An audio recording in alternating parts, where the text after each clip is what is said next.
The Terrible Warriors are heading to Con Bravo in the last weekend of July in Hamilton, Ontario at the Hamilton Convention Centre from July 28th to the 30th. Get your tickets now at 2017.conbravo.com and you'll get to listen to the final episode of the campaign you're about to hear live. And today on the Terrible Warriors, we continue Apocalypse World.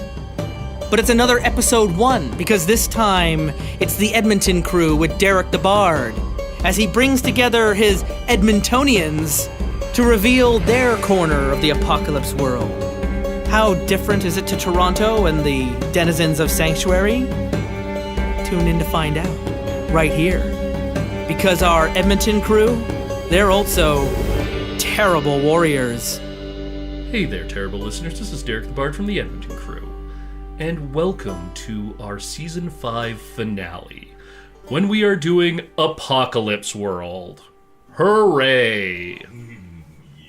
And of course, this 4-week campaign is running in tandem with our friends over in the Toronto crew. And it's going to culminate in a 5th and final episode at Con Bravo 2017 in Hamilton, Ontario. Con Bravo running from... Derek forgot to write the dates down immediately. July 28th to 30th at the Hamilton Convention Center. Check them out at 2017.conbravo.com. We're not sure exactly what the time of our panel is going to be, or the date, but I got an email a couple days before we started recording this that we are in fact confirmed for it. So it's happening! Hooray! Coughing in the background and ruining my little dramatic monologue as I speak to you across the ether waves on this radiophonic, telephonic something or other microphone. Please, guys, stop me. I'm out of control at this point. The Red Bull's taken over the mind. I am joined with... Will Mitchell. Westgate on the 404s. Shane Fitzgerald. And if Cam wasn't working today, we'd have fully gotten the band back together. Yes. Yeah. How dare people having things like employment and commitments? Gross. How dare people be mature adults? We have games to play, damn it. Damn it! Children's card games on motorcycles? We need to... Card games on motorcycles! Now then, we are playing Apocalypse World. And Apocalypse World is a Powered by the Apocalypse game. In fact, it is the Powered by the Apocalypse game. And I'm not going to lie, folks, I'm a little nervous here because I've never run one of these before.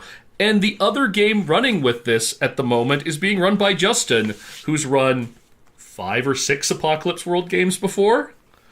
So, apologies in advance. Remember your GM principles and you will survive. It's not like we're going to turn this into some giant clusterfuck or anything like that. Like, that's never happened with players. Never. Definitely. Just remember, this whole thing is culminating in Con Bravo with several veteran players, so no pressure. Yeah, well, that's true. Now, I do have a little something on the table. We're not using the bowl today, because the bowl is something made before the apocalypse. Instead, we're using a Vault-Tec lunchbox. Nice. And of course, bottle caps. But also the Borderlands dice, which I realized something in the past. In all of our games, the dice keep falling off the table because we are clumsy weirdos. That's pretty accurate. Yeah. I did have a brand new set of metal dice done in Dwarven design that probably would have destroyed this poor box. Yeah, this box is not built to withstand the apocalypse, but we're not reviewing that. We are talking about the apocalypse. So, we have playbooks in this game. I'm not going to have my players read them all off because you got to hear them on Tuesday. Justin's doing part of my job for me. Thank you, Justin.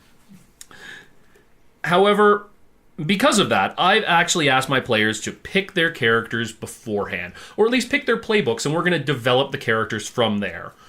So, Will, why don't you just read the little description of the playbook that you're going with? All right. We're just going to go around the table with just the 3 that we're running with today. I will be playing the Brainer. Brainers are the weird psycho-psychic mindfucks of Apocalypse World. They have brain control, puppet strings, creepy hearts, dead souls, and eyes like broken things. They stand in your peripheral vision and whisper into your head, staring. They clamp lenses over your eyes and read your secrets. They're just the sort of tasteful accoutrement that no well-appointed hearthold can do without. All right. So I'm going to be the driver. That's because Wes loves car movies like you wouldn't believe. Came the apocalypse, and the infrastructure of the Golden Age tore apart. Roads heaved and split, lines of life and communication shattered, cities cut off from one another raged like smashed anthills, then burned and fell. A few living still remember it, every horizon scorching hot, with civilization in flames. That's really metal. Light to put out the stars and moon, and smoke to put out the sun. In Apocalypse World, the horizons are dark and no roads to go to them. Drivers have cars, apparently. Yeah, I think you have cars. Wow, that's really helpful. Drivers have cars. Yes. This is what we have learned. Okay, so I'll be playing the class that Derek was very enthusiastic in recommending to me. Just saying. Somebody's got to play this class in every Apocalypse World game. And I'm actually just... I got to listen to the Tuesday stuff ahead of time. And this is the class that Cassie almost went with. Okay. And when you get to hear... You guys... Everyone on Tuesday, when you're listening to this, has already heard this. But everyone at this table, except for me, hasn't. And you haven't heard Cassie doing her badass voice yet. Oh, I'm excited. okay. But we digress. My character is the Battle Babe. I don't stop know. laughing No, right there I now. don't know why I'm laughing at this. Stop Shay. laughing and let No, me make my I thing. think this may actually be the first time in Terrible Warriors, though, where a male player has played a female character. And we should note that the class does not require you to be a female No, person, the class despite does the name. not require you. We'll read that out, and I'll explain the difference between the Battle Babe and the Gunlugger, which you guys will be hearing Tom play on Tuesdays. Right. Even in a place as dangerous as Apocalypse World, Battle Babes are, well, they're the ones you should walk away from, eyes down, but you can't. They're the ones like the seductive blue crackling light, you know? You mistake looking at them for falling in love, and you get too close. It's a zillion volts and your wings burn off like paper. So, the difference between the Battle Babe... In other words, it's the end of the world as we know it, and I feel sexy.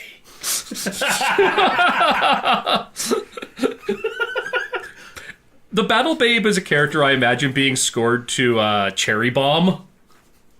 Yeah, that's basically as soon as you introduced the character to me, the immediate vibe I got was Furiosa meets Harley Quinn.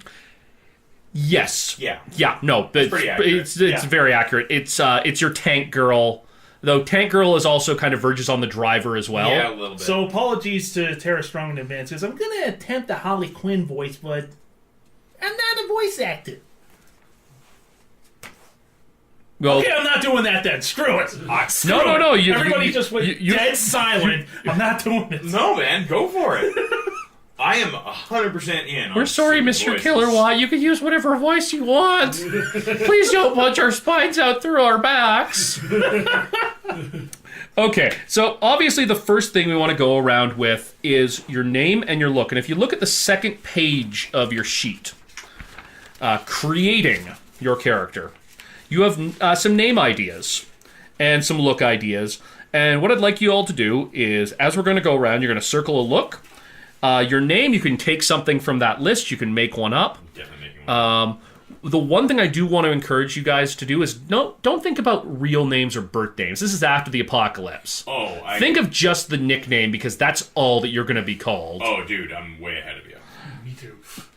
I hit a Okay. pothole today, and the first thing that came to mind was going to be my name. Under that, you'll see stats. You have 4 different stat options for how you're going to arrange. And once you've got that, we're just going to go around the table, and you're going to start introducing yourselves. And at that point, I also encourage you to pick up your moves. You'll see that under your creation, you get a certain number. Because I don't think any of you picked playbooks where all of your moves are set. No. So let's start with you then, Will. I will be playing the Unvuncible Grunkus. The what? The Unvuncible Grunkus. I'm just calling you Grunkus. No, it's very important you understand that this is a man who has never been vunced. He will make sure you know that. Okay, so apparently, right off the bat, we're going for a more comedy vibe. Oh no, the Invincible Grunkus is dead fucking serious. The Invincible Grunkus is like being trapped in the back of a bus with, like, a legitimate schizophrenic. He's uncomfortable, and possibly dangerous. Okay, so that's your name. What are you going to describe for your look there? He's a man, in terms of look. And he mostly wears scars, some self-inflicted, some possibly put upon him, and rags.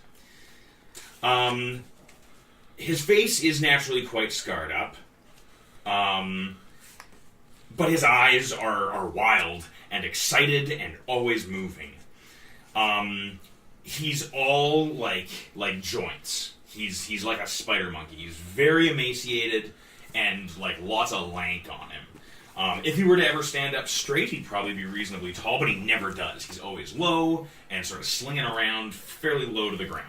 Okay. There's sort of a feral character to his movement and his body to look at him. Yeah, so I'm imagining, like, various colored dirt rags, a few tufts of hair that maybe is normally, like, brown, but he spends so much time in the sun, it's sort of bleached itself blonde. Okay. And then a patchwork of scars and rags. Okay. And you know what? Just for the fuck of it, he also has like a bag that's just covered in shiny shit. What, just like mirror shards? Or Like shards of mirror, sequins, bottle caps, things that he could polish up. He just has a bag of shiny bullshit. Dear God, you're playing the Hobomancer this time. Oh, no. No. Maybe. We'll see what happens. All right, then. Wes. So... Don't feel that you have to one-up him on this one. No, I'm not, because we get into one-upmanship competition. It's not a good thing for the show. My character's name is John K. Aries. Ooh. And their name will make itself apparent for why I picked that name. And is that like a full name that you go by, or do you just have like a nickname? Or He goes by Aries. Okay. All right, then. Tell me about Aries. He is a man wearing vintage wear, like vintage 50s greaser, kind of like jacket and jeans, right? He's got a handsome face, cold eyes, and a strong body, probably shaved bald head, you know. And Jason Statham, basically. Oh my God, we are just recreating the Suicide Squad at this point. But Jason Statham... We literally just switched all the characters one person to the left. Oh, God. Shame, that means you're Ian Flux now. Oh,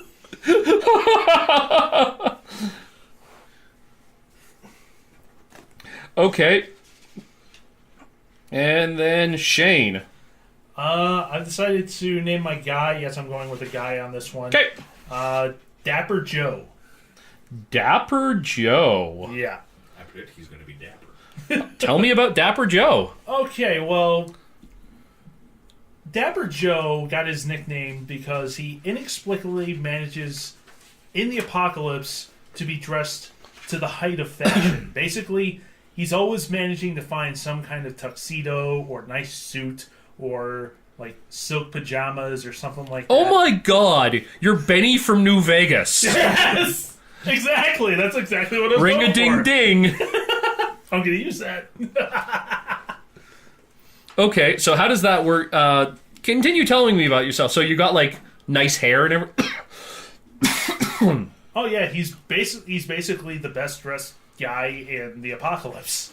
Is what I'm going for here. He's charismatic, and you definitely don't want to mess with him because he's usually, if I'm reading the rules correctly, he's usually rolling around in some kind of tank. No, you're not the driver. The driver probably has a tank. This is something we discussed. Maybe our driver This is something we works for you. discussed before, and it kind of confused me. But yeah, so we Yeah, no, because that was wow, ooh, throat. What's going around? I offered you a couple different playbook options, and I didn't clarify them properly. right. Okay, then. So we've got the Invincible Grunkus, Aries, and Dapper Joe. So then let's go next to... I'm going to pause for a moment when I work out your stuff, and at that point you can just throw your stats together. But let's talk about your moves. Oh god, these are all so tempting. This is the hardest part of Apocalypse Engine games, is that if the playbooks are written well, all the fucking moves are so cool. I know, right? It's so hard to choose, but I think that the Invincible Grunkus has direct brain whisper projection. What does that do? It allows him to roll plus weird to get the effects of going aggro without going aggro. The victim has to be able to see him, but you don't have to interact. And if the victim forces my hand, my mind counts as a weapon. Okay, so I'm getting a really Scanners vibe off of you. He's got a big Scanners vibe, which is why I'm having a hard time choosing my second one for sure. Part of me screams Deep Brain Scan, because I really like that. But it doesn't, by the book, say that it's excruciating, which I kind of want it to be. I mean, we can say it's excruciating. That's true. Lore first, right? Like, fiction first. If we want it to be excruciating, we can. Apocalypse World games are always going to be lore and fiction first, so if you find something in one of your moves that you want to add a little bit of character to, well, I'm happy to go with that. The system... For all that, Apocalypse World is the system heaviest of all of the Powered by the Apocalypse games. At the same time, the system itself is very vague in how it relates to the world itself. Yeah, and that's on purpose, and it's beautiful. Yeah. I also really like in-brain puppet strings, because mind control, yo. Well, it depends. Are you a mind reader, or are you more like a... Taker. We don't buy the mind, we don't borrow the mind, we don't steal the mind, we take the mind, and that makes us takers. Well, I mean, the question is, do you want to be a full-on telepath, or do you want to be more like a Scanner's direct nerve control kind of thing? Well, I mean, both way you could play that both ways, because both Deep Brain Scan and In-Brain Puppet strings require physical touch. It's true. Which is rad.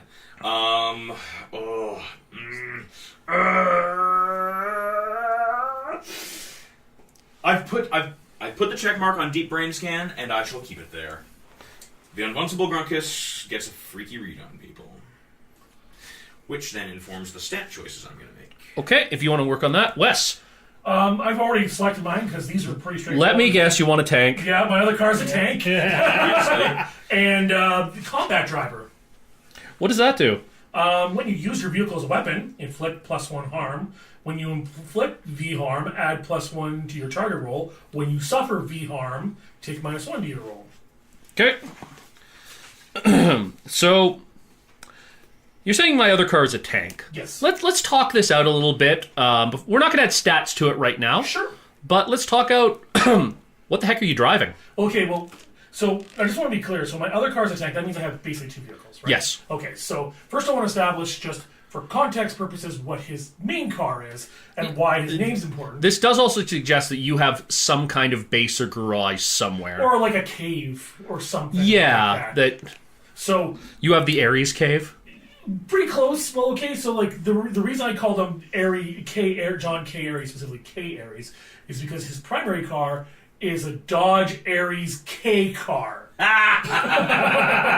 Which, if anybody who knows what it is, for car buff guys, it was a early to mid 80s subcompact that Dodge made that basically saved the company. It is awful. It is ugly. It was called a refrigerator on 4 wheels. But those cars never died. They would drive forever. Bottoms would fall out of the car. They just kept going, right? So by that same logic, because... Wait a minute. So if we go with the kind of Mad Max logic, that after the apocalypse, the only vehicles that survive are muscle cars and this thing. Yes. And I was almost tempted to take Reputation because it's like, it's last of the Dodge Aries Interceptors.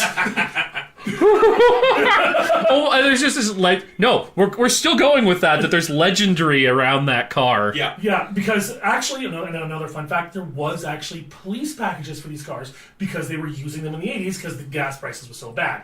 Anyways, Didn't a bunch of K cars end up in Superman 3? Yes, that's right. Yeah. God, they're hideous. But here's the thing: the reason that they made the Dodge Aries K car is they were the base platform for all of other Dodge's lines. So Dodge Daytona, the sports car, it's still a K car underneath it. Wait, wasn't the base K car from Reliant, which is like a Dodge subsidiary? Yeah, well, the Reliant was an Aries K car. Yeah. But specifically, the other car, the tank, is a tanked out minivan, which uses all the same parts as the Dodge Aries K car. So like an early like caravan Yes. that's been like armor plated? Yes. Oh fuck, that's sweet. Grunkus! Could you have a like the skeleton of like a nuclear vaporized T2 style soccer mom in it somewhere? Sure, why not? No, Actually, my question is here: then, do you just have the A-Team van at this point? yes, but it's an old Plymouth Caravan. Yeah. Fun fact for those of you who are not car buffs at home, Carroll Shelby made with the Daytona. Carroll Shelby, yes, the same Carroll Shelby who made the Shelby Mustangs, also did a number of treatments on Daytonas, which is basically the sports car of this car. So I imagine this thing has a giant turbocharger sticking out of the hood. And they actually can go quite quick for being a pig. Little terribly built cars. I don't know, my friend had one in high school. That's why I kind of evoked this. But yes, for those listening at home, Okay, so what is this? Is this like a minivan with old plates and steel and stuff that you've welded onto the outside? That's what I'm kind of imagining. Oh man, if you guys ever seen Death Race, the new Death Race with Jason Statham in it, where when they roll out the giant rig and it has the spinning metal spikes sticking out, the wheels and all that crazy crap. That's what it looks like. Okay. Now, the other thing that I should have mentioned is that your characters are all unique. Yes. If you pick a playbook, you're the only person out there with that playbook. Slight tweak on that. The Brainer does specifically have moves that protect you, or has gear that protects you from other Brainers. There are other psychics out there, but you're the Brainer. But you are the Brainer. So you I are am the the driver. driver. Yeah, which means that you are all exceptional. Yeah. Is that you all stand out. Yeah. So there are other people who drive cars out there, but nobody drives quite like you. Yes. There are other psychics out there, but nobody's brain is quite as dangerous as the unfungible Grunkuses. Yep. Except for this one chick named Pity, way off to the east, who may or may not know that you exist, and you may or may not know that she exists, and it's entirely possible that you have weirdo chrysalids conversations out in the wasteland. 100%. And there's no babe that's quite as battlicious as you. I don't even know how to phrase that. They made up a word. Battle babe is not two words in this. It is one single word. Yep. Shane, tell us about Dapper Joe's moves. Okay, well, one move I'm thinking right off the bat, since we established his fashion sense, is impossible reflexes. The way you move unencumbered counts as armor. If you're naked or nearly naked, 2 armor. If you're wearing non-armor fashion, 1 armor. If you're wearing armor, use it instead. Yeah, well, here's the thing with armor is that if you have level 1 armor, is basically clothing. It's clothing with maybe a bit of reinforcement to it, but it's a vault suit, basically, kind of thing. Level 2 armor is obvious armor. You've actually got chainmail and bits of plastic or steel plating. If you want to just have a character who specifically doesn't wear armor, that's doable for you. Though the move itself was more made so that essentially you can have your classic battle babe running around in the bikini with the katana and the AK-47. Now, I mean, that's not the way we're going, obviously. I don't know, man. If you want to have Dapper Joe run around in a pair of swim trunks and nothing else, doing Armstrong flexes on the battlefield, totally an option. I can't help but pause at how well you're describing this, as if you've thought of it for a while. I've watched a lot of Full Metal Alchemist, okay? You can't watch Full Metal Alchemist without having to watch Armstrong repeatedly flex for no reason. I'm not gonna lie. all I see when I close my eyes is Armstrong flexing and those lovely pink sparkles. And the mustache. Well, it goes without saying. The mustache grooming technique that's been part of the Armstrong family for generations.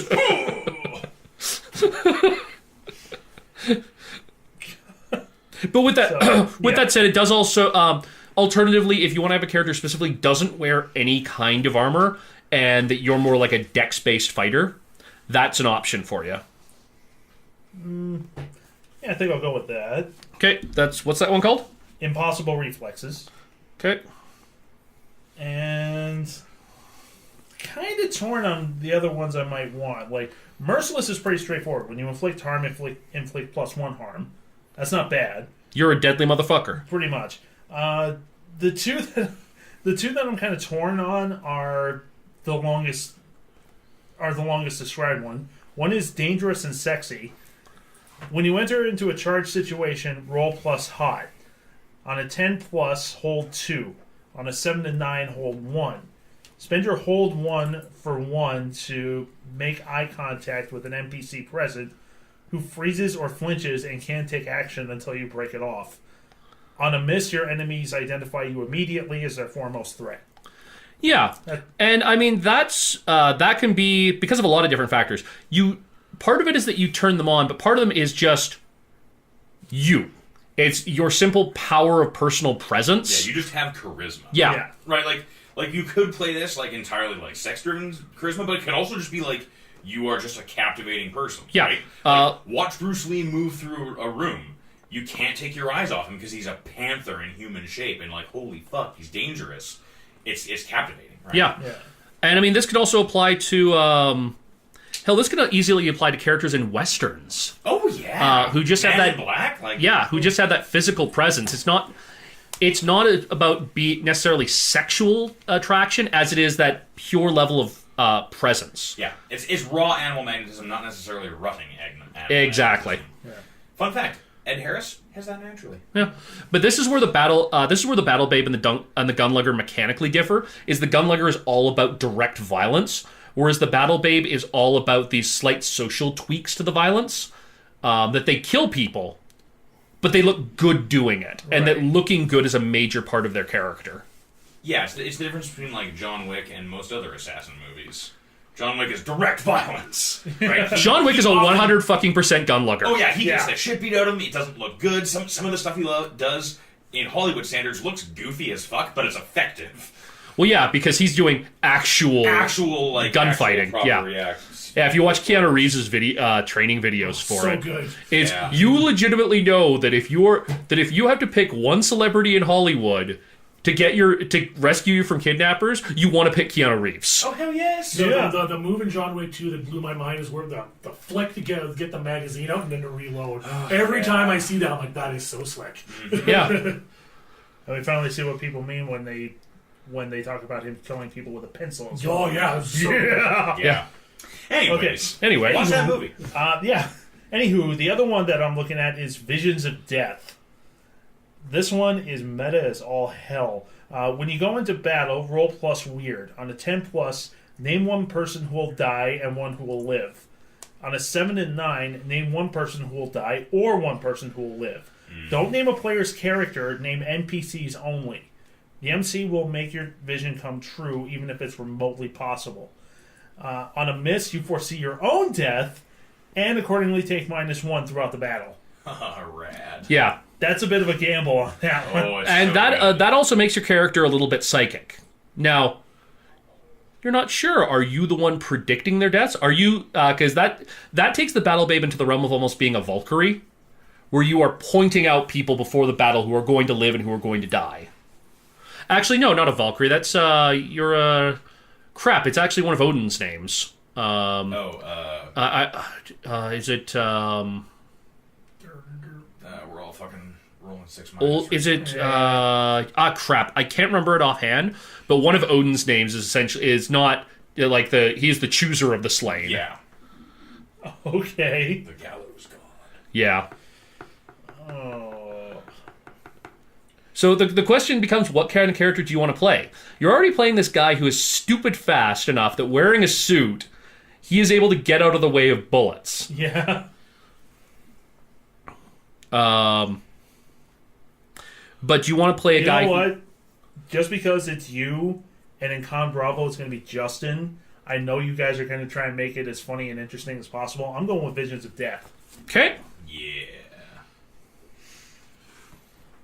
You have chosen wisely. Yeah. Now keep in mind, we're not the ones. The MC is not the person choosing for you who lives and who dies. No. You choose. No, I choose who dies. The MC makes it happen Yes. if it's even remotely possible. Yes. So, like, So I Oh, you just choose want the to. victim, You just want to choose the You situation. just okay. You just want to force me to do stuff. Okay. Yeah. Don't make me do stuff. Okay. What is next? 'Cause I've been writing on the back of my example sheet as I've been reading. It also helps that both here you in and, stats. it also helps that both you and Justin have felt my wrath. Yeah. Let's go with your. Okay. Let's go with your stats just around the table. Will. The Invincible Grunkus is reasonably cool. Then you can just write it down on the front of the sheet there. Yeah. Yeah. He's reasonably cool. He's not particularly hard on account of being a feral weirdo. He's certainly not that hot, but he's extremely sharp and more than a little weird. Okay. Wes. I have chosen the third option. So he's cool, hard. He's actually not that hot. I'm not that sharp and kind of weird. Yeah, now, talking about the stats for a moment, just to remind you guys what they do.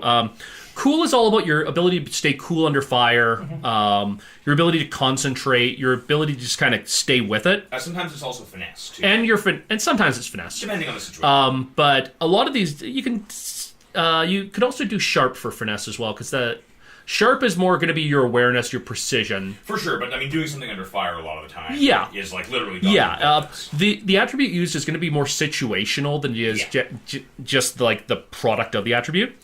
Your hard is your ability for violence, your ability to be hard, your ability to be tough. Okay. Hot is obviously your attractiveness, your ability to manipulate. Mm-hmm. It's not just your appearance, but your charisma as well. Sure. Your sharp is, as I mentioned, and your weird is your ability to interface with a Psychic Maelstrom to pick up information from the ether. Okay. And any of you, not just the brainer, can attempt to interface with the Psychic Maelstrom. And if you actually just pass me the basic move sheet there, Will. Yes. It is referred to as Open Your Brain to the World Psychic Maelstrom. On a hit, I tell you something new and interesting about the current situation, and might ask you a question. Tells you something, and I might ask you a couple questions. On a 10, I give you good detail. On a 7 to 9, you get an impression. On a miss, be prepared for the worst. All right then, and Shane. Okay. I'm just going to read off the numbers. I went with the third set, which is cool +3. Hard -2. Ooh, so you're actually not the greatest at violence then. Yeah. Neat. Yeah. Hot +1, sharp +1, and weird +1. Interesting. So, what... That set was the only one that had, like, weird as a plus. So Do you want weird as a... Oh, yeah, because you're for using... Visions of Death, I need roll plus. Although, I need weird. So. It might also be fun to point out that the basic, like, rolling convention in this... Failure is the most interesting option. Yeah, failure isn't just something doesn't happen, it's complications occur. Yeah. So what I'm almost getting is that Dapper Joe doesn't always necessarily kill people himself, is that the world around him just murders the shit out of people. Oh, cool. So you're a very dangerous man to be around. Yes. That's precisely what I was going for, actually. Okay. That's nifty. Because we've got the gun luggers, so we've pretty much got like violence, stab, shoot, kill covered. Yeah. Let's make it interesting with this one. You've got this really good-looking man in a just improbably nice, like impractically, impossibly nice suit. Sure, he pulls out a gun and he shoots at some people, but the gun's not what kills people. It just occurred to me that if I wanted to, I could actually say that he looks like the 10th Doctor. That is a thing one could say. Yep. Nah. Wibbly wobbly. Why me? All right then. Let's go. Let's look at your gear. Moving on. Oh, look, it's not a screwdriver. Um, It's not on there. I hate you so much right now. Dude, wait till we're in front of a live audience. Frankly, if that show doesn't end with you beating the crap out of me and Connell beating the crap out of Tom, we haven't done our job. Will? okay, so the Invincible Grunkus has the following gear. I mentioned before that he has a bag of shiny stuff, which to the Invincible Grunkus is his shiny bag of hate. What does that do? The shiny bag of hate counts as oddments worth 8 barter, and if you're cool with it, I would also like it to account as one of my Brainer gear specific goods, which is, according to the book, the Violation Glove. Oh, yep. Bree took that too. Yes. Everybody takes the violation glove. Why would you not take an item called the Violation Glove? It's just... It's dripping with drama. And so yeah, the shiny bag of hate is reversible. The inside is where all the hooks and knives and random blinking things are that he uses with his abilities. He has fashion suitable to his look, which the Grunkus... What does the violation glove actually say? Oh, I should give you that, yeah. It is hand and it's high tech in terms of its range and its tags. For the purposes of Brainer moves, mere skin contact counts as time and intimacy. Well, here's my question then. Is it full of hooks? Or is it all your shiny stuff? It's actually some old world tech object that you picked up, where it's like the shiny stuff is actually like connective filaments. So it's transmitting your your neuroelectric impulses better. I'm gonna go with why not both. Why not both? Why not Zoidberg? Yeah, I think it does have both, and like a lot of the like random crap he's attached to it is him trying to maintain it and listen to it. And so yes, that is the shiny bag of hate. Yep. His fashion is rags of a more vincible time. One of his other pieces of Brainer gear. So what are these rags like though? I gotta. Well, okay. As the MC guide says that I have to. Every time you give me a trade, I have to dig the fuck into it. Please dig the fuck into it, because I am more than happy to go down this dirty rabbit hole. The rags of a more vincible time kind of look like a cross between like a prison jumpsuit maybe at one point, or like maybe a cosmonaut outfit. It's hard to say because they're fucking wrecked. You can tell that like most of it he keeps sort of wrapped up around his waist, and there's obviously a few like limbs or sleeves hanging off of it in tatters. And you get the impression that sometimes he does actually fully put it on and embody it, but not all the time. Most of the time it just hangs around him, and he sort of like has it like bound and cinched up around his waist. So you have like a creepy ass rag suit? He has a creepy ass rag suit, but most of the time he's like stripped to the waist. And his calves are never covered. He doesn't wear fucking shoes because he has to feel Mother Earth. You really are playing the Hobomancer. Yeah, a little bit. We literally have just gone slightly around the table to the left by one person. It just means that we choose delicious tropes and pass them around. If Cam was here, he'd basically be playing Max Brand as the Skinner. That could be cool. Another piece of Brainer gear that the Invincible Grunkus gets are deep earplugs. They are worn and high-tech, and they protect the wearer from all Brainer moves and gear. The Invincible Grunkus' deep earplugs are calipers that love like mother. He has a pair of like steel calipers that he kind of wears like headphones, but like they don't go like over his ear, they go fucking in his ears. And like he wears them kind of like jogging, like sports like Bluetooth earbuds, where like you got the cord behind your neck. The calipers sort of just like hang out back there and bounce on his neck, in his ears, and they lock in place. Like he's got a little ratchet thing that keeps them on him, because they love like mother. They hold on and never fucking let go, and he loves them. And I assume at many times people who've tried to vunce him have grabbed him by those and swung him around, but he is unvunceable.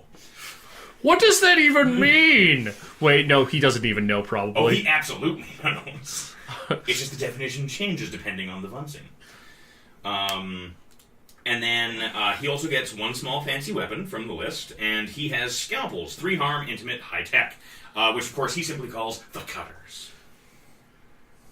Okay. And that is his gear. So you have a bag full of crap. A bag full of crap and hooks, and possibly fiber optics. And some calipers.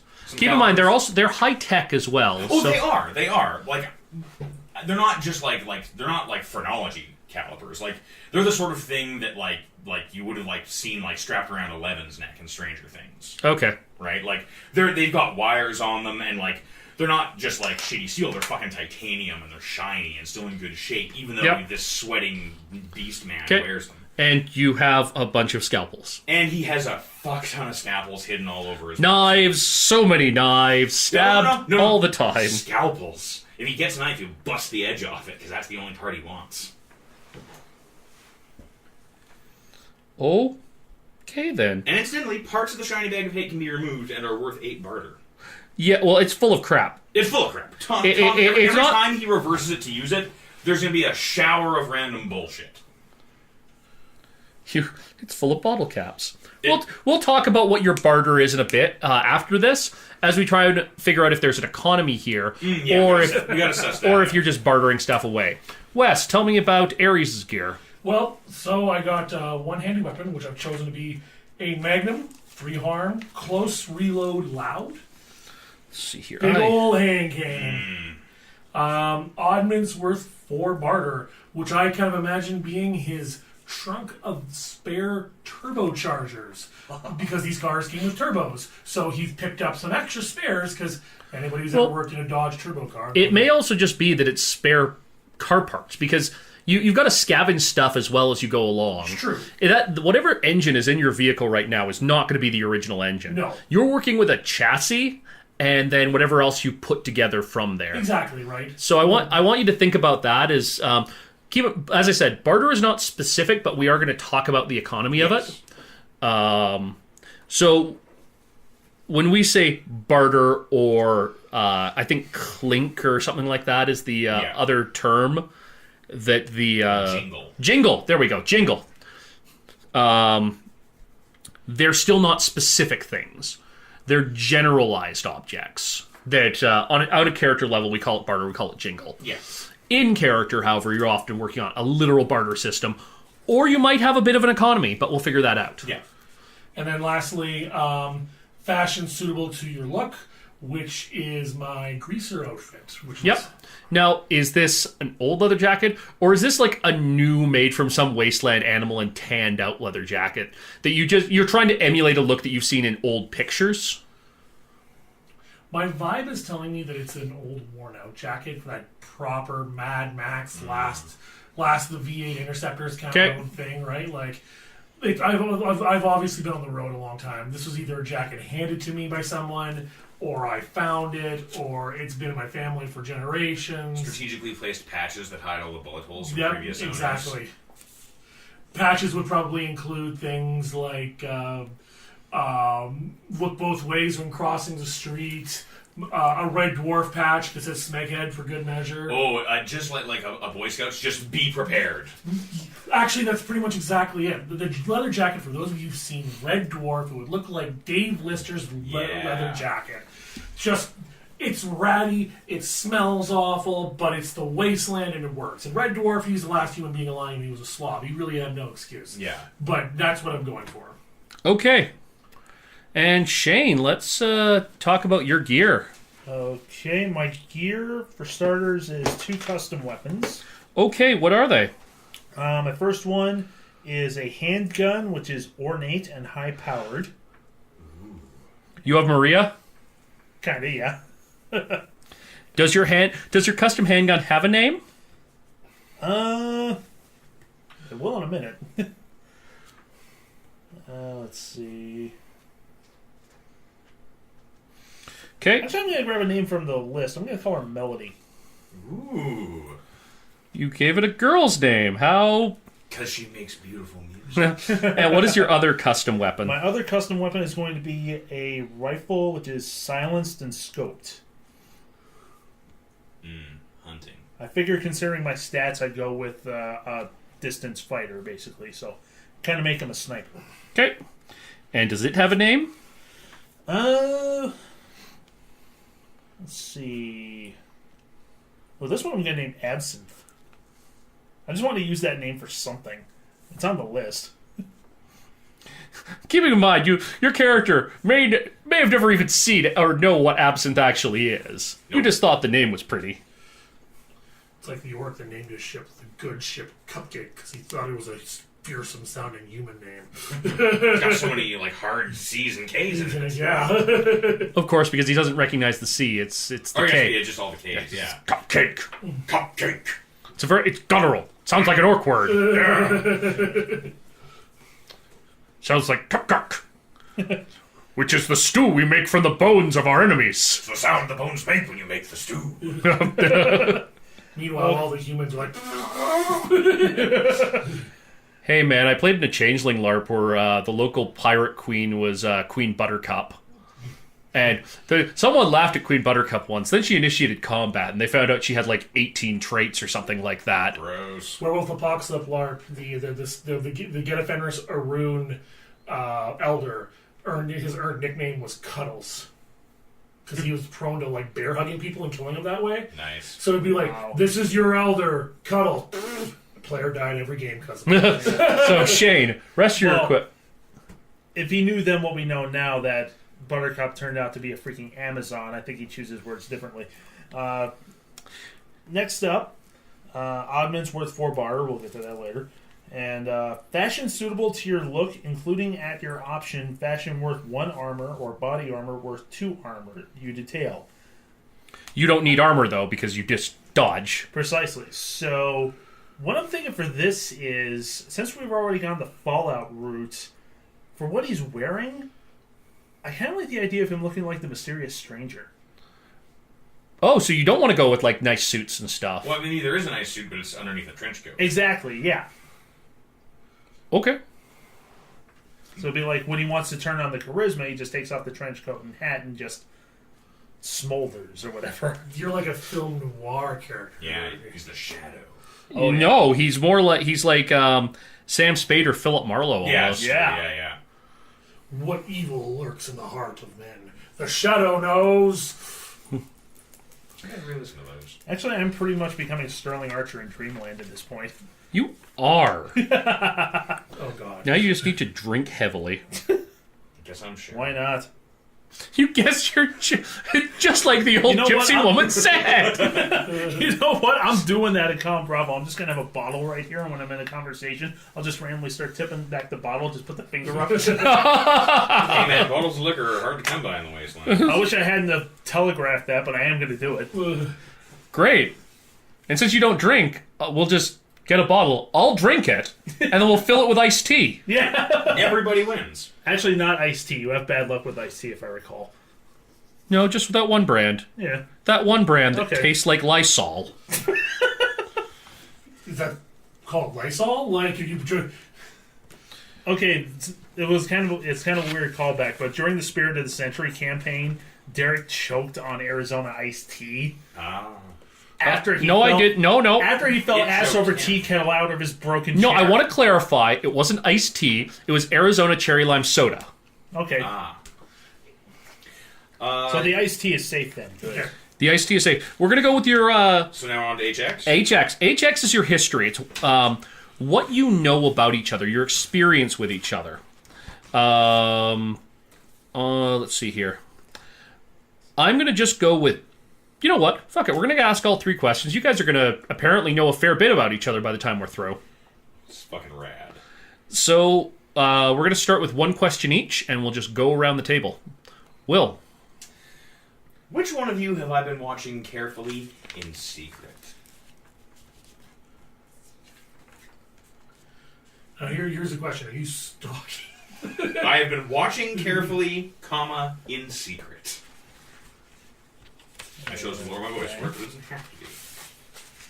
You know what? Screw it. Sure, you've been stalking. Aries? Yeah. Okay, so you're going to mark 1... HX plus 2. Yep. Keep in mind that this is not reciprocal. Oh yeah, hell no. So whenever you get, so all Will's going to write down is mark down as his history with each of you. You don't write it back with him. Right. Okay. Okay. Next question. Oh, let's. You know what? Just let. You know what? Just let's just do all of yours then. We'll go from there. Which one of you has slept in my presence, knowingly or unknowingly? Which one of you is... And if neither of you pick... if neither of you volunteer, he gets to choose. Okay. I'll take this one. Nice. So that's +1? Yep. Here's Dapper Dan or Dapper Joe? Dapper Joe. Dapper Joe. Your HX will change over the course of the game. If it ever gets to +4 or -3, Okay. you will mark it. If it goes to -3, it goes back to 0, mark experience. If it ever gets to +4, goes back down, mark experience. Now, because we're a small group, my third question is going to basically start me off with experience and knocks me down to 0, because I have +2 right now on both of them, and my next question is worth HX +3. That's fine. Okay, then cool. you're going to go back to. Then you're going to be at +1 with one of them. Okay, cool. Which one of you most evidently dislikes and distrusts me? This is a plus history? It's a +3 history. Brainers are weird, man, and uncomfortable. We know shit we shouldn't. Aries. He's a grump. It makes sense. Okay. So mark 1 experience. I believe it's if you get to 5, you'll gain an advance. Yes, that is. This is the only game we will have ever played in Edmonton where players may be able to level up during the game. Yep. Wow. You've been leveling up between episodes on The Strange, but never during the game itself. Cool. All right, I guess it's my turn. Yeah. Which one of you once got me out of some serious shit? You know what? I'll take that one because I'm thinking the relationship you and I have is that you're my driver. That works. So what's... That's a ×1. Okay. Next question.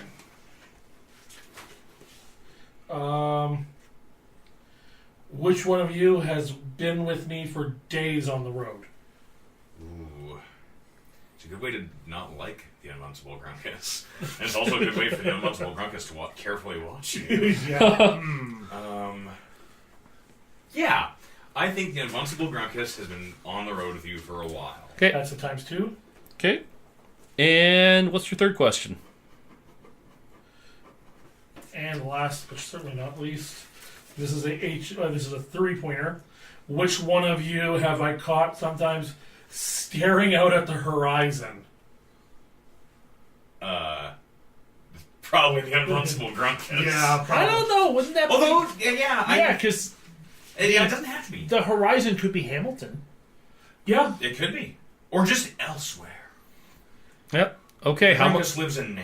So is that going to be for Joe? Yeah, we're going to go Yeah, give it to Joe. How much is that worth? +1? +3. So Meta. you're going to go back to +1 and gain mark experience. Okay. We're on. Ding. Improvement. Is experience. Yeah. Check. Without Okay, that cool. box. So that means that Dapper Joe's only at ×1 then? Cause, Yep. Okay, cool. Yep. And then Shane.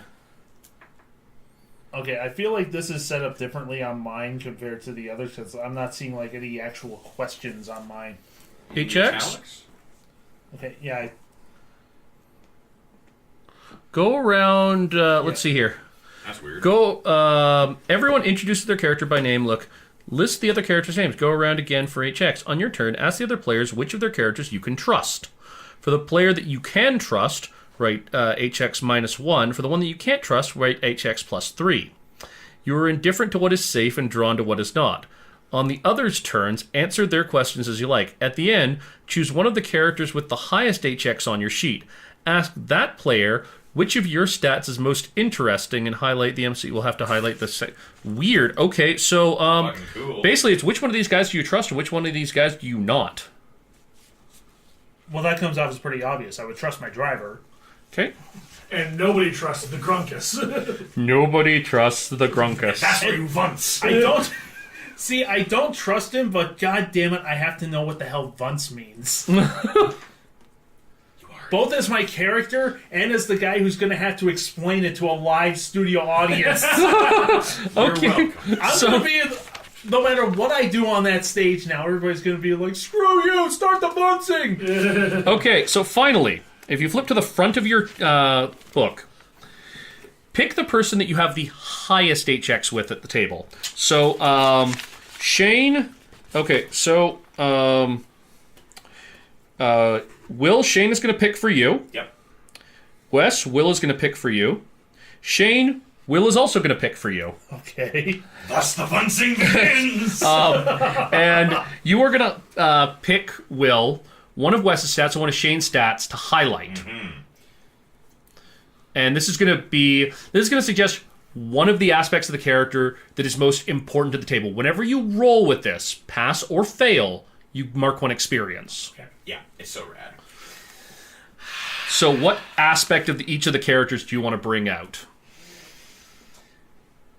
The invincible Grunkus. Oh, dear Lord. Dapper Joe has a violent heart. A violent heart that Dapper Joe has funced. What the fuck's it, Joe? So hard, please. Okay, Mark. I'll mark it for you, Shay, because Shay just has his face in his hands. It's a double face palm. It's still early. What's funny is it's its worst stat. Yeah, no, that's 100%. Because failure's fun. Okay, and then pick for Aries. For the next month, which thank God I actually have on vacation, I'm going to be waking up every night screaming, "What the fuck is Bunce?" Bunce me, Senpai. Bunce me. That's not helping. On that note, Ares' most vulnerable stat is clearly his heat, his passion, the fire within Ares. We want to see Aries turn people on, apparently. And then after we've gone around, I get to pick for you guys as well. So give me my hot I stat. totally give me the one I have a get -1 with. Okay. Yeah, he's picking the stuff you're bad at because he wants to see you fail hilariously. Okay. Okay. But then, I also want you to advance quickly. yeah. You but gain then experience Shane, for failure. what do you want to highlight on the Invincible Grunkus' sheet? Oh, God.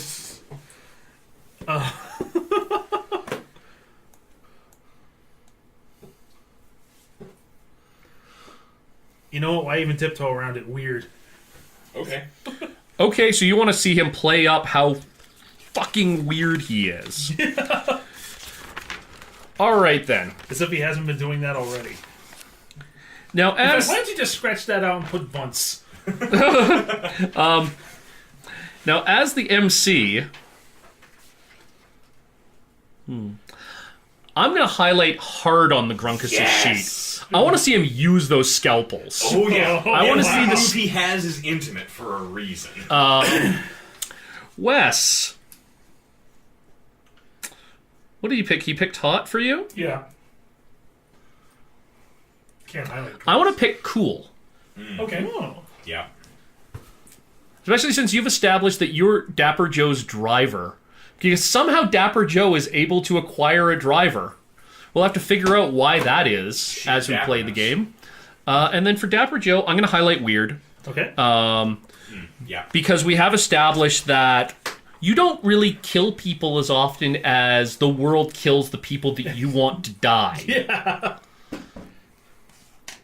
And I like that. I want to see that played up in the game itself.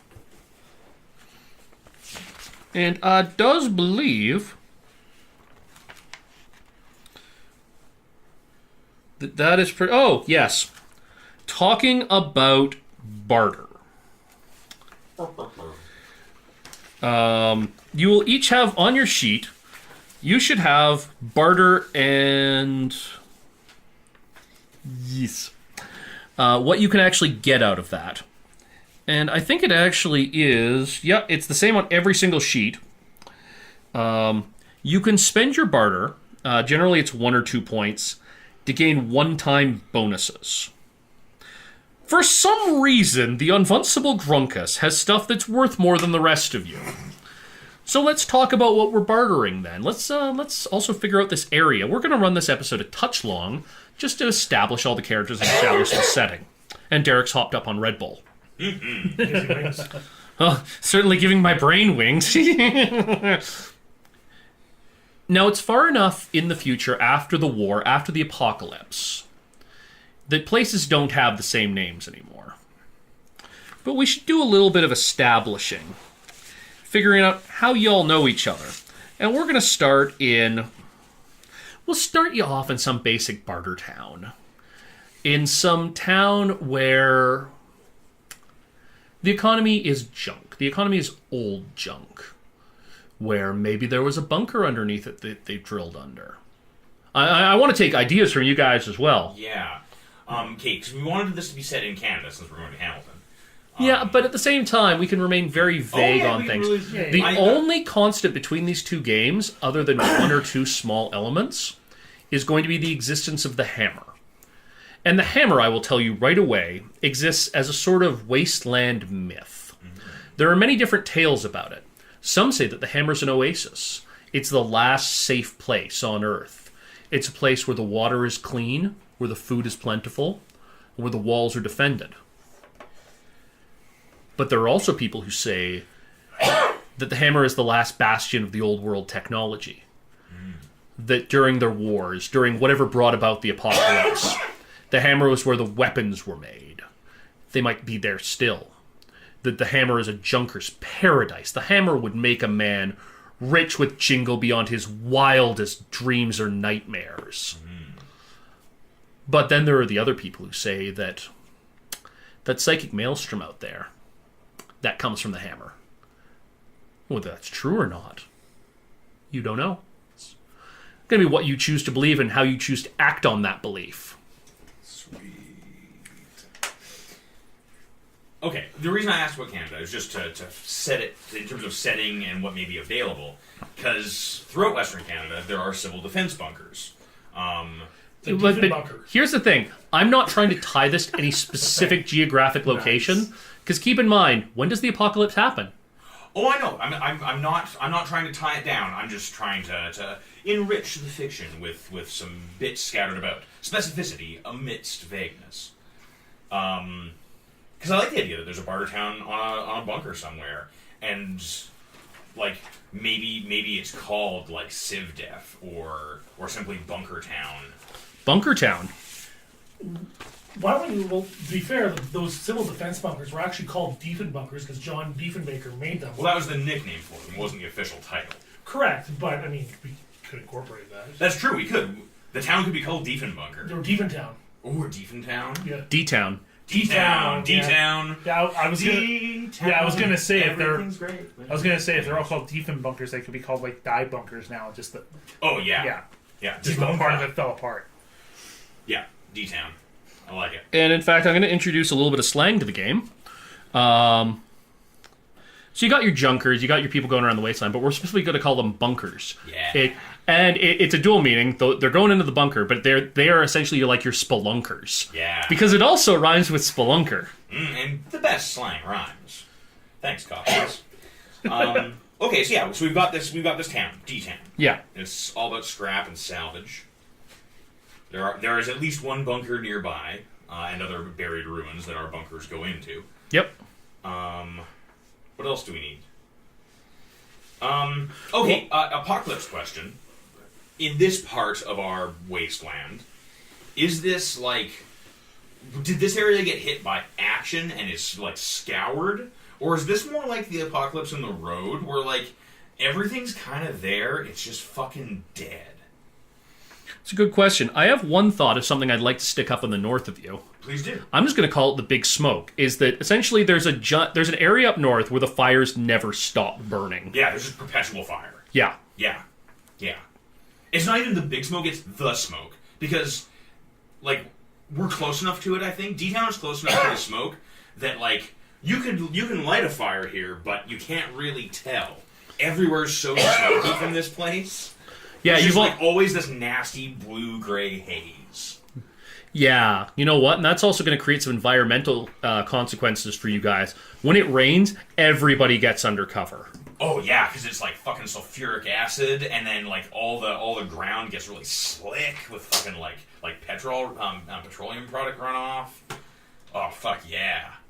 Like little kids with like fucking like gas masks on to protect. Well, I think pretty much they basically just like collect Vaseline on the outside of them as like the condensed petroleum in the air fucking like gets pulled out. I think that a lot of people wear masks around here. Rebreathers are or they live in the ruins of the bunker itself. That's true, which still has some. In fact, that might be where the wealthier live, is they live underground. Yeah. Where the water's probably where the water might even be clean. And they're called Morlocks because their doors can be locked. None of us have read a fucking book. No, I've just been thinking this is kind of becoming the Rogue One of the Mad Max universe. Rad. So yeah, Morlocks live underground, the rich and fancy. I want to propose something because I actually know where the actual beefing bunker was in Edmonton, which is It's still there. Yeah, you can't get into it because No, it's riddled with asbestos and stuff like Yeah, that. it sucks. But it's near the river valley, It is, yeah. right? Which let's pull on a little Canadiana here. Yeah. What about pirates of the North Saskatchewan? Oh, yeah. Hey. And fur trade. Let's get a fucking fur trade going. Well, okay, so there are still animals. They're mutants and terrible. Yeah. But we can make leather in D-Town. Yeah. That's our secondary industry, and that's the main employer. Because not everybody can be a bunker. You gotta be a badass to be a bunker. yeah, because there's shit down there. Yeah, there's shit down there that's way scarier than the fucking cancer bears. Yeah. What is it with you guys and cancer monsters? Cancer's scary. Well, it is. It's true. But you're right. Okay, so I'm going to kind of put the fur trade more into your notional, like, closer south area. Yeah. Yeah, we don't do it locally, because if we had animals nearby that we would fur trade, we'd be fucked. Yeah. But if you got the river valley nearby, it's after you've got your global warming going on, so this river is huge at this point. Yeah. Oh, okay, idea. This river is tidal. It's a tidal river that's way far fucking inland. Yeah. Because again, the oceans are fucked. And so, like, what should be downhill, like, towards the ocean, is not the way it flows that way, like, during low tide, but during high tide, it comes back, bringing up all sorts of weird shit, which, again, are, like, apprentice bunkers, like, sift out and fight the, like, mer monsters, and then bring up to the town. Because, yeah, like, the whole drainage system's fucked, because there's no glaciers to feed this river anymore, so where the fuck's the water come from? It comes up from the poisoned ocean. So, like, I like the idea that, like, it's kind of brackish. Like, we have water, but we can't really drink it. Okay, I'm going to also pull over to Will and Shane here, so you guys can actually really get a... You mean Wes and Shane? Yes, Wes and Shane. It's because we're both so handsome. I know. The Red Bull is giving your names wings. I just made a bird thing. And, You could have just done it with two middle fingers. Yeah, that too. It's okay. What else could be interesting in the Edmonton area? Well, I mean, Or you don't have wherever. to... Yeah, the wherever. Keep it. Yeah. You can keep it vague. You can pull different elements from stuff.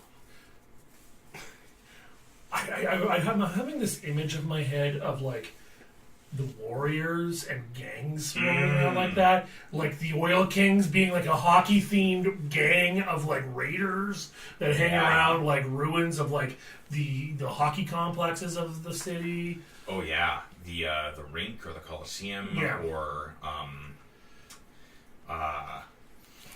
the Iron Shoe Palace. Okay, so you're talking about like these hockey themes. So we're talking about like guys with like armor on. They've got masks. They've got like bladed sticks. Yeah. Yeah. Those are hockey pads, man. Almost like no, they've got scythes. They've got these because they don't know shit about hockey itself. No. They figure it was a mock combat sport once upon a time. So now they're like, this is the actual combat. We've got like giant like fucking bladed scythe weapons. Reminded of Running Man. Here lies Sub-Zero now. Just zero. Hey, you did better than that. I did. I was channeling Batman and Robin. Let's kick some ice. Oh God! Batman, do you know what killed the dinosaurs? The Ice Age. The Ice Age. Batman became governor. Yeah? Yeah. No, it's true. Yeah, it was amazing. Anyways. Yeah, anyway, Anywho. so Shane, what are you thinking? Oh, let me think here. These guys have already come up with like amazing stuff. It's like a fur trade, killer hockey teams. Holy cow! There's lots of room. Yeah. Well, It's a big, fucked up, horrible world. Give me some cults, or give me an idea for who leads this whole town? Does it have one leader? Does it have a council? Is it like a magic 8-ball or some shit? Wheel of morality, turn. Tell us the lesson that we should learn. We won. You must listen to wow. Rusty. No, Rusty, it is time to listen to Father. I have killed man. your god. Good old Venture Brothers. Oh, wow. Let me think here.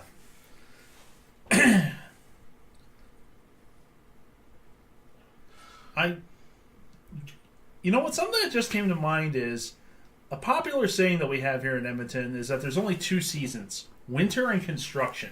Oh. So there's always construction going on somewhere. So I'm wondering if that could be like integrated into like the culture that we have now. Well, they're always in some way. Like a digger cult. They're always making there's bunkers. winter and there's excavation. Because you Yes. can't excavate during the winter. Exactly. Yeah. Not just for logistic reasons, but almost because it's a cultural thing. We're forbidden from excavating during the winter. Maybe there's a reason why. Like, Yeah. Nobody knows, but there is one. yeah.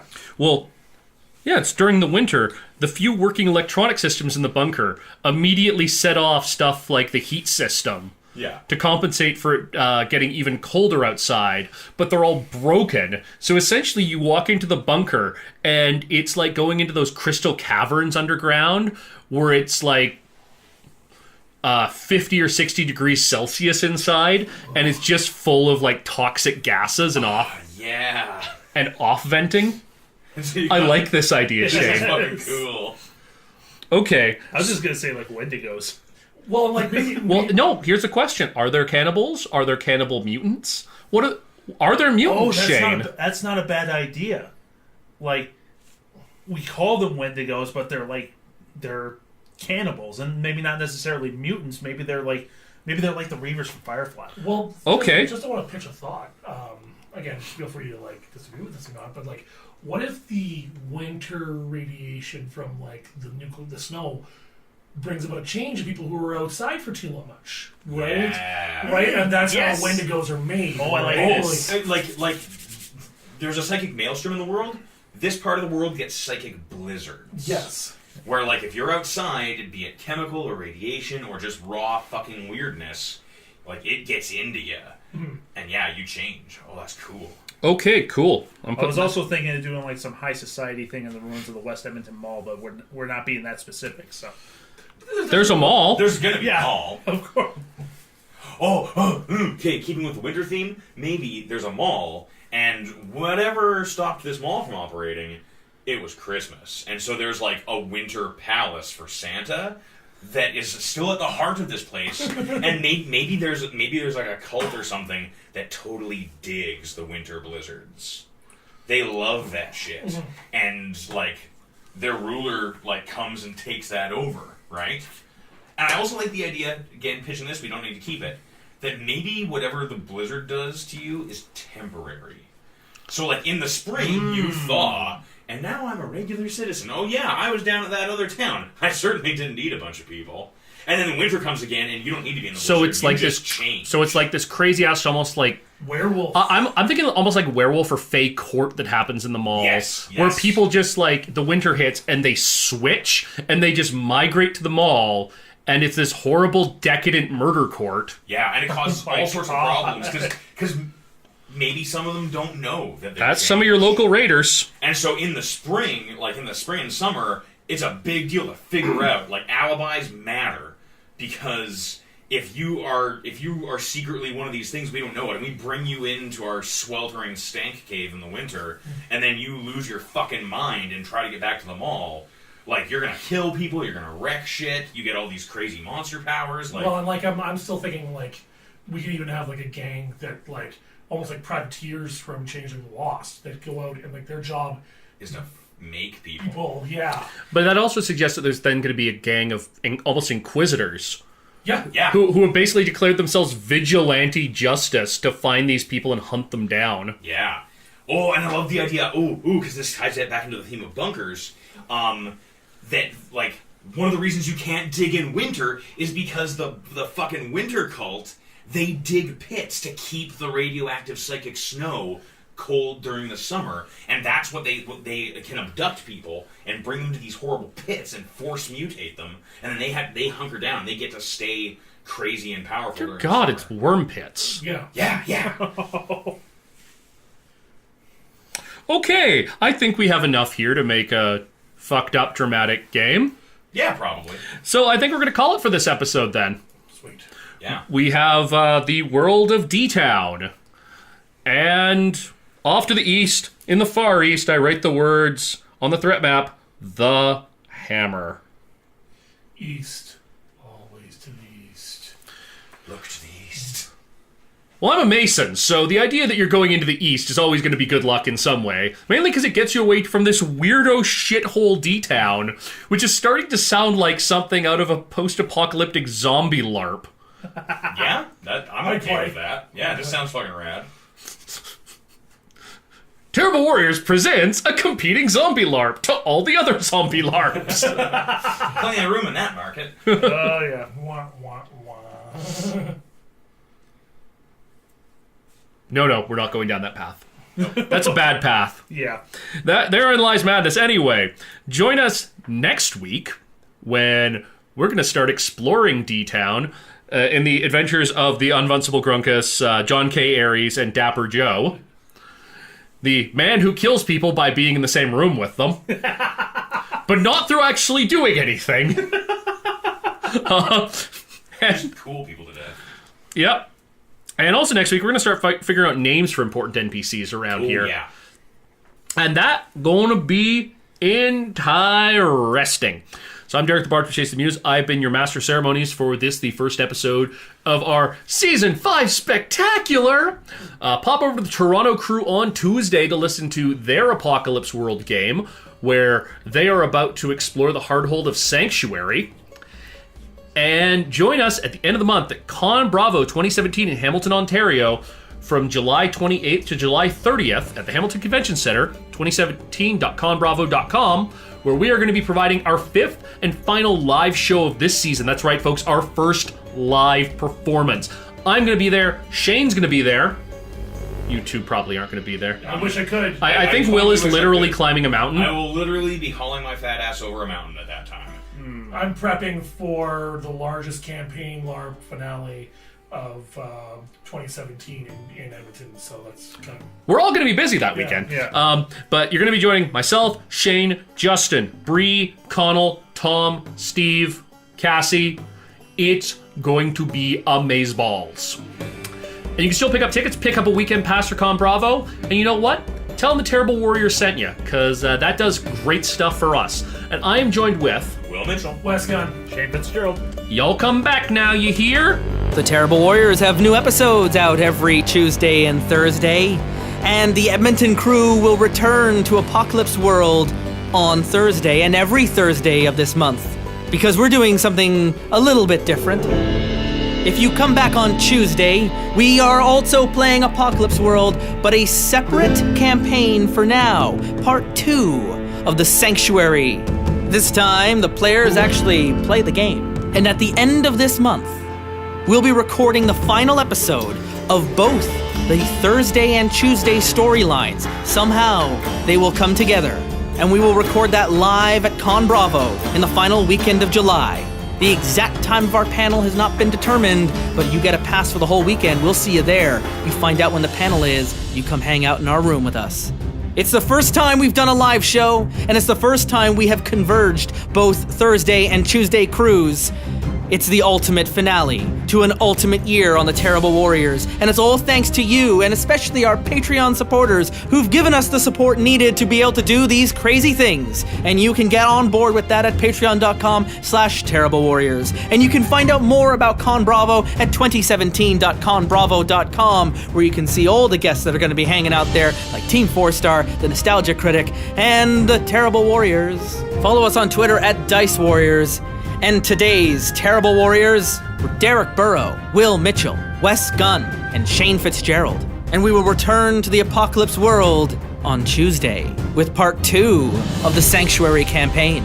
And at the end of this month, we'll see you in Hamilton, Ontario for the finale to Season 5 of the Terrible Warriors.